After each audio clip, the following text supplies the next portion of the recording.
ఏదైనా కంపెనీలో స్టాఫ్ జీతం కోసమే పనిచేస్తారండి. ఆ జీతంతో పాటు అప్పుడప్పుడు పండగలకి పబ్బాలకి ఏవైనా గిఫ్ట్లు కూడా ఇచ్చేసారనుకోండి, ఇంకా హ్యాపీగా పనిచేసేస్తారనమాట.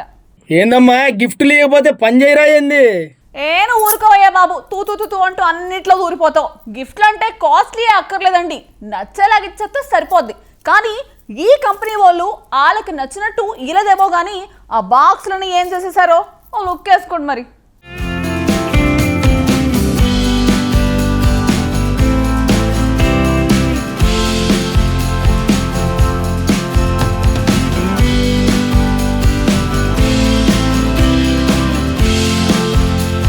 పండగలన్నీ ఒకటే కాదు, పండగలందు దీపావళి పండగ వేరేయా. ఎందుకంటే కులమతాలతో సంబంధం లేకుండా అందరూ టపాసులు పేల్చుతూ చిన్న పెద్ద హ్యాపీగా గడిపేది ఈ పండగలోనే.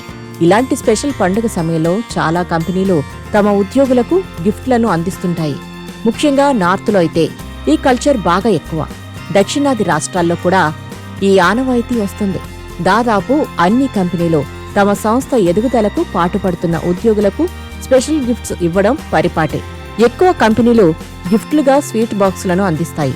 కొన్ని కంపెనీలు మాత్రం స్వీట్స్తో పాటు కొన్ని టపాసుల బాక్సులు కూడా ఇస్తాయి. కానీ కొన్ని కంపెనీలు మాత్రం చిన్నపాటి సోంపాపిడి స్వీట్స్ డబ్బాలిచ్చి పండుగ చేసుకోమంటాయి. ఉద్యోగులకు ఇష్టం లేకపోయినా తప్పక తీసుకుంటుంటారు.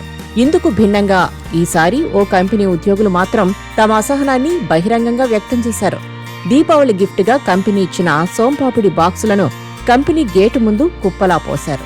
ఇది హర్యానాలోని సోనిపట్ పారిశ్రామిక ప్రాంతంలో జరిగింది. ఈ ఘటనకు సంబంధించిన వీడియో సోషల్ మీడియాలో చక్కర్లు కొడుతుంది.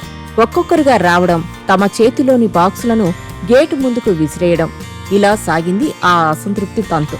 తమకు ఏమీ ఇవ్వకపోయినా పర్వాలేదేమో గాని ఇలా ప్రతిసారి పావు కిలో సోంపాపిడి స్వీట్ బాక్స్ ఇచ్చేసి చేతులు దులుపుకుంటే ఎలా అంటూ తమ అసహనాన్ని వ్యక్తం చేశారు.